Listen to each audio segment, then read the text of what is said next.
Now Gadchiroli is becoming the new steel city of India. अब वहां पर जिस प्रकार से स्टील में निवेश आ रहा है, जिस समय मैं पिछले मेरे रेजिम में मैं चीफ मिनिस्टर के साथ साथ गृह मंत्री भी था, उस समय मैंने प्रयास किया, वहां पर पुलिस का संरक्षण दिया और माइनिंग की एक्टिविटी शुरू की। जब शुरू हुई तो माओवादियों ने भी विरोध किया, लोगों ने भी विरोध किया, लेकिन हम लोगों ने शांति के साथ लेकिन पूरी दृढ़ता के साथ माइनिंग को शुरू किया। धीरे धीरे लोकल कम्युनिटीज को उसका फायदा ध्यान में आया। परिणाम ऐसा हुआ कि आज हम लोग देख सकते हैं कि ऑलरेडी वहां पर और हमने ये कहा कि क्योंकि मैं बताना चाहता हूं कि जो आयरन ओर गढ़चिरौली में है, हमारे देश का सबसे अच्छा है। The best iron ore is in Gadchiroli, ऐसा और ही कहीं नहीं है। और इसकी माइनिंग शुरू होने के बाद मैंने ये कहा कि इसको केवल एक कॉलोनी की तरह उपयोग मत लाइए, यहाँ पर एक पूरी स्टील की इकोसिस्टम तैयार होनी चाहिए। और उस समय हमने एक जगह वहां पर स्टील इंडस्ट्री के लिए दी। अभी अभी मैंने पिछले महीने उसका उद्घाटन किया और 25 मिलियन टन का एक और प्लांट अभी लॉयड के माध्यम से वहां लग रहा है। अभी अभी हम डावोस में थे तो हमने 25 मिलियन टन के प्लांट के लिए हम लोगों ने 30 मिलियन के, जो शायद देश का सबसे बड़ा प्लांट होगा, उसके लिए हमने JSW के साथ एक MOU किया है और वो भी वहां पर करीब 1.5 लाख करोड़ का निवेश कर रहे हैं। और ऐसे कई एक और हम लोगों ने वहां पर बड़ा प्लांट, उसका भी हम लोगों ने भूमि पूजन किया है। तो एक प्रकार से पूरी इकोसिस्टम ये वहां पर तैयार हो रही है और आने वाले दिनों में देश की सबसे बड़ी स्टील कैपेसिटी ये गढ़चिरौली में हमको देखने को मिलेगी। तो अभी तक जिस गढ़चिरौली को हम लोग माओवादियों के लिए जानते थे, अब वो steel city and steel hub of India हो रहा है। हम गढ़चिरौली में एक नया एयरपोर्ट भी तैयार कर रहे हैं। हमने गढ़चिरौली को समृद्धि महामार्ग से एक एक्सेस कंट्रोल हाईवे से जोड़ने का काम शुरू कर दिया है।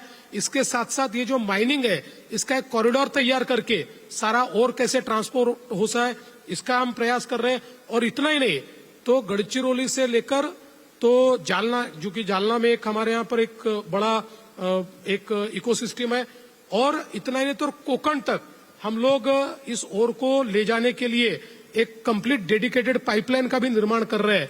तो मुझे ऐसा लगता है कि बहुत बड़े पैमाने पर ये बदलाव आज गढ़चिरौली में हम देख रहे हैं।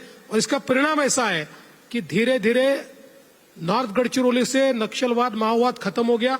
साउथ गढ़चिरौली में मात्र 2 तालुकों में वो बचा है, लेकिन वो भी अगले 1 साल में हम खत्म कर देंगे। देवेंद्र जी, अब थोड़ी राजनीति की बात करें तो कई अटकलें हैं कि शिवसेना और आप में मतभेद चल रहा है, क्या मतभेद?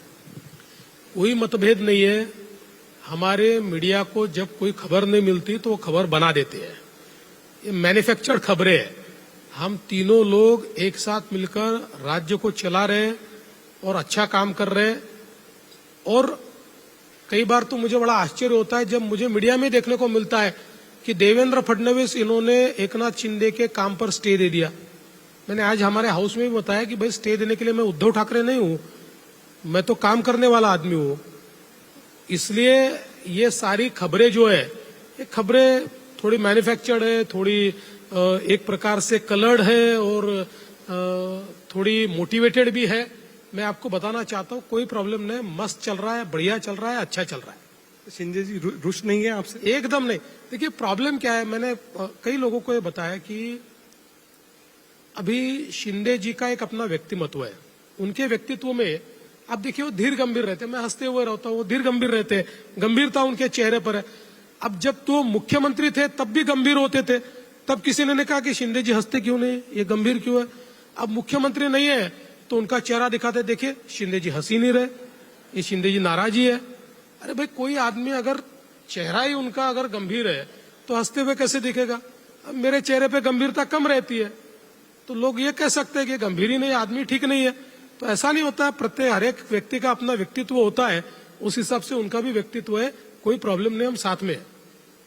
आपके आजकल ऑपोजिशन से रिश्ते कैसे हैं ठाकरे जी के साथ, पवार साहब के साथ? देखिए रिश्ते तो कभी बहुत खराब नहीं थे। हाँ, ये बात जरूर है कि बीच में महाराष्ट्र की राजनीति में एक ऐसा मकाम आया था जिस समय एक प्रकार से पॉलिटिकल विरोधी की जगह दुश्मनी, इस प्रकार की व्यवस्था खड़ी हो रही थी। हम लोगों को भी टारगेट किया गया, लेकिन मैंने चुनकर आने के बाद पहली ही सभा में या पहले भाषण में ये कहा कि मैं बदले के लिए नहीं, बदलाव के लिए आया हूं। इसलिए मैं बदला नहीं लेना चाहता, मैं बदलाव करना चाहता हूं, मैं संवाद करना चाहता हूं। मेरा फोकस ये एक प्रकार से डेवलपमेंट है। तो मैं ऐसा मानता हूं कि एक प्रकार से जो एक रिलेशनशिप ठीक होनी चाहिए, ऐसी रिलेशनशिप है। फॉर्चुनेटली महाराष्ट्र में हम लोग आज भी एक दूसरे से बात कर सकते हैं। हमारे में इतनी दूरियां नहीं है कि हम बातचीत ही नहीं कर सकते। हाँ, ये बात अलग है कि सही समय उन्होंने मेरा फोन उठाया होता तो अलग बात होती, लेकिन उद्धव जी ने फोन ही नहीं उठाया, तो ये सारी चीजें यहां पर हो गई। बट अभी वो भी मेरा उठाते हैं, मैं भी उनका उठाता हूं। तो अब दोनों एक दूसरे के फोन उठा रहे हैं, तो फिर से साठगांठ हो सकती है? देखिए, फोन पे हम लोग साठगांठ की बात नहीं करते। अभी साठ नहीं और गांठ नहीं, ये आप गांठ बांध लीजिए कि कोई साठगांठ नहीं है। तो आप कह रहे हैं कि कभी एनसीपी के साथ आपका फिर से अरेंजमेंट नहीं होगा? देखिए, मुझे ऐसा दिखाई नहीं पड़ता। मैं आजकल बड़ा बच के बात करता हूं, क्योंकि पॉलिटिक्स में नेवर से नेवर होता है, कब क्या हो जाए। और पिछले 5 सालों ने तो हमको ये सिखा दिया कि पॉलिटिक्स में कोई भी किसी के साथ कभी भी जा सकता है। इसलिए बड़ा बच के बात करता हूं। लेकिन जो पॉलिटिकल सिनारियो मुझे दिखाई पड़ता है, जो हमारी दिशा दिखाई पड़ती है, उसमें अब शरद पवार जी के साथ या उद्धव जी के साथ हमारा कोई गठबंधन हो सकता है, ऐसी परिस्थिति नहीं है। अभी जो बीएमसी के चुनाव जो आने वाले हैं, तो उसमें कहा जा रहा है कि शायद भाजपा अकेले उम्मीदवार खड़ी करेगी। ऐसा है क्या कि महायुति कायम रहेगी? 100% महायुति ही बीएमसी का चुनाव लड़ेगी, भाजपा अलग नहीं लड़ेगी। और मुंबई में महायुति का मेयर हम लोग बैठाएंगे।